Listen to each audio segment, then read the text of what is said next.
We're not done talking about this yet, but we are getting word that a lot of people are trying to get in on Facebook now. So Linda McFarland says these kids are crazy if they think taking a stand on guns is the answer. She's talking about the walkout kids today. She says stop the bullying in schools. These are the same kids that bully others. And then Courtney Ramsey says these kids are not crazy. Not all kids are asking for gun reform. They're asking to be safe at their schools. Get a grip. And Gwen Beecham says, to those who say God needs to be in schools, look at the massacres in churches these past 2 years. Wish it was that simple. All right, so there's a couple of thoughts. You know, obviously, we can talk about God in school. We can talk about God in society, and maybe this is a good jumping-off point to kind of get into what's happened. Chris, you were in law enforcement for a long time. You still work as a consultant in that field. How have you seen things change, and what do you think maybe, and then we'll get some of these guys who are in church every Sunday and get their response as well. I think what has changed the most, it's this age of social transformation. In the last 100 years, we have advanced so much as a society, and what has changed now is we've got children who have had immediate access to any piece of information 24/7 at their fingertips immediately. And that, I think, has changed how we see things. It's almost becoming normal when you see violence, and that is very concerning to me because of the immediate gratification of having an answer or support for your cause. I think that worries me, and I think that's part of this very complex issue of, you know, if you want to point to one thing. I think it's more than a religious issue. I think it's more than a social issue. I think there's many things that we have to be concerned about, and not paying attention to the little things that John mentioned is very important. Not talking with your kids, like Josh said, very important. You know, we lost the family structure when a kid can get their information here instead of here. Well, I agree with that, but also I think we lost the family structure. We lost the family structure. You know, in the 1950s, maybe it wasn't as perfect as television portrayed it, but there was still, you know, a nuclear household. And now you've got so many single moms and so forth and so on, and they just, you know, nothing against single moms. I'm sure they're working as hard as they can, but you just run out of energy at some point, right? And now so you got kids that are. It seems like we've got a societal decay.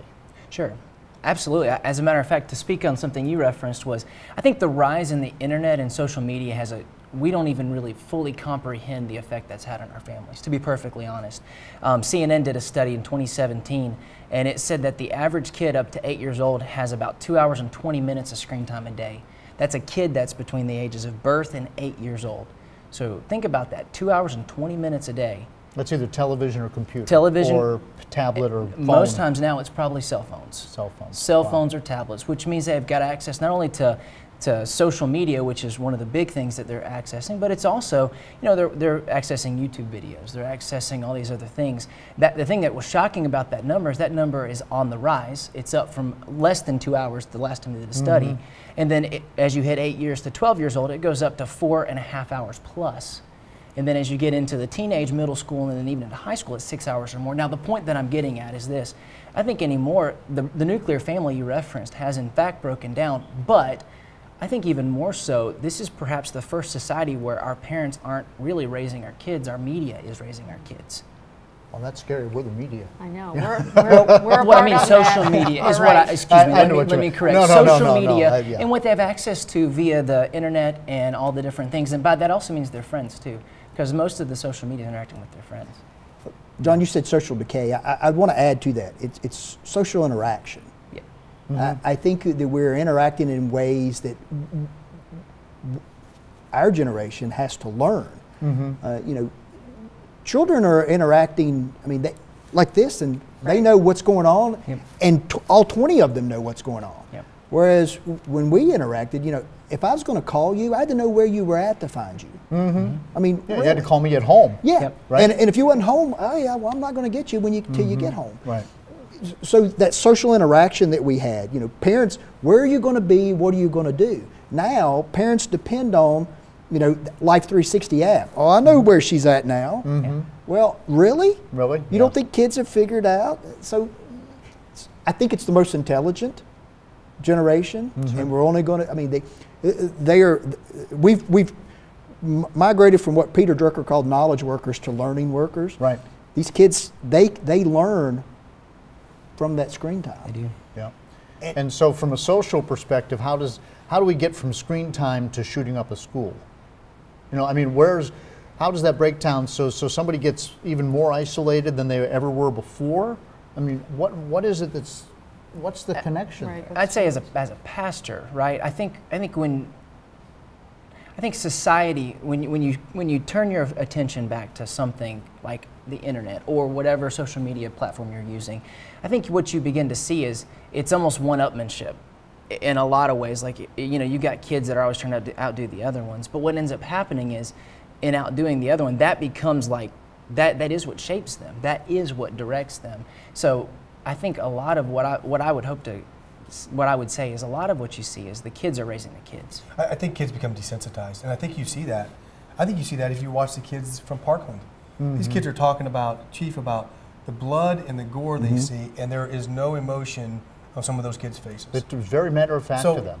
So as a boss I once worked for said, so what, who cares? What are we going to do? Okay, this is all great information, maybe information that most people on Facebook know. Churches, schools, police departments, we have got to begin educating. It goes back to this. It goes back to educating our people. What are we going to do to help our parents stop and understand that their kids can't be on social media for God knows number of hours a day? It comes down to inviting them to seminars and training them, because the parents aren't getting any younger. I mean, these parents are getting younger, and the millennial generation who grew up in this is only passing that on. I know that my church is doing a series called Parenting the Sticks, and there are parents who come and they learn. We're doing things in the evening time, inviting our parents to social media training. We do training with our students a couple times a year. Actually, social media training has become part of our Bible curriculum. This comes back to threat assessment training. What are we doing before we get to this? We know it's a problem. What are communities going to do to train our parents to understand all of this? Because as we go longer and longer, it's going to become more prevalent that this is the norm of society. And we all know it can't be the norm of society. That's right. Well, we know a lot of people have been weighing in on Facebook. And again, we want to hear from you. Ask us what you want to know. And of course, we will try to have your questions answered. Janelle Ashland has a question for former Chief Perkins. She wants to know, how does William Fleming maintain metal detectors, patting down every kid who has a charger in their backpack, someone standing there all day? I know from a school resource officer perspective, our officers do not engage in that type of activity. That's a school decision based on what the school board and the superintendent want to do. So I'm not familiar with how they are using their wands. I know we did not, the school resource officers did not. They only engaged when they had the facts or circumstances that led them to believe they needed to. So I'm not at the point where I can answer that question. So, and maybe things have changed since you were chief. It's been a couple of years now. Will metal detectors work? I think there are benefits to metal detectors. But I want you to think about something. After 9/11, what did we do at our airports? Yeah. Okay. We checked brakes. All right. Changed all of those procedures. So we decided as a society that we wanted to deter this from that point. We have to decide, and I think it's a community level decision. Is that what you want to do? If the answer is yes, then you've got to be proactive and educate and explain why you're doing it, what the purpose is, what they're looking for. If the metal detector goes off, this is what your child can expect. This is what you can expect if your child is in possession of something they should not have. It goes back to what we've been discussing. It's education. You know, if you're going through the airport, it is an inconvenience, and generally we fall back on that and we forget. It is very easy for human beings to forget. We put bad things, we set them aside. It's important, there's an emotional outpouring, and then it subsides. Then it dies. Right. And that's the bad thing about human nature. Right. We have to consciously, it's all part of, we got to educate ourselves constantly. We've got to constantly be proactive in talking about these things. If that is the decision of the school, then the school should explain why they're doing it. The parents should ask why they're doing it, and everybody should understand that. They got to be on board with it. Yeah. I mean, so as a society, I mean, you don't get in the courthouse even with your cell phone. No. You know, so you know, I think that's a good question. But I mean, I think people do it if they thought it would work. Yeah. Right. And I think there are benefits to it. Yeah. Yeah, It's what we're prepared. Look, we live in a free country. Liberty is guaranteed to us under the Constitution. We've got to decide how far we want to go with this as a society. And at the community level, you've got to decide.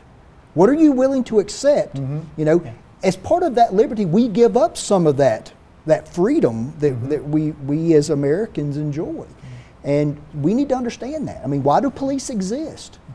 Well, as part of your liberty, you give up some of your freedom through that. I mean, it's a give and take situation. Not everybody's going to do what they're supposed to do, so you got to have in every profession. Right. Right. And one of our viewers has a very direct question for our panelists. Who on the panel actually believes it's a gun problem? Of course, this has been a big discussion right now. A lot of people say if you have fewer guns or people have access to fewer guns out there, then you will have fewer incidents. So Jody wants to know, who thinks it's a gun problem? I'm happy to say, last time I checked, guns were not firing themselves. Yeah. Okay, this is a people problem. It Is my firm belief. Dr. Patterson? Yeah, I would agree. I think there are things that can be done.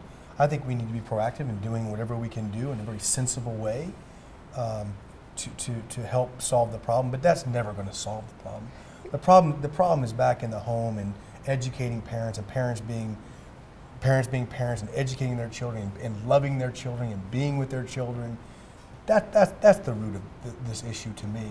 And we have to continue to educate and train our families on what that looks like in this new world of technology. And that's where the problem exists. We have to be proactive. We have to have safes. We have to have gun safes. We have to do all these things. We have, we could talk about common sense safety. We could talk about bump stocks Right. and whether we need, AK-47s. But the issue is that this is a people problem, and it needs to be addressed that way in my personal opinion.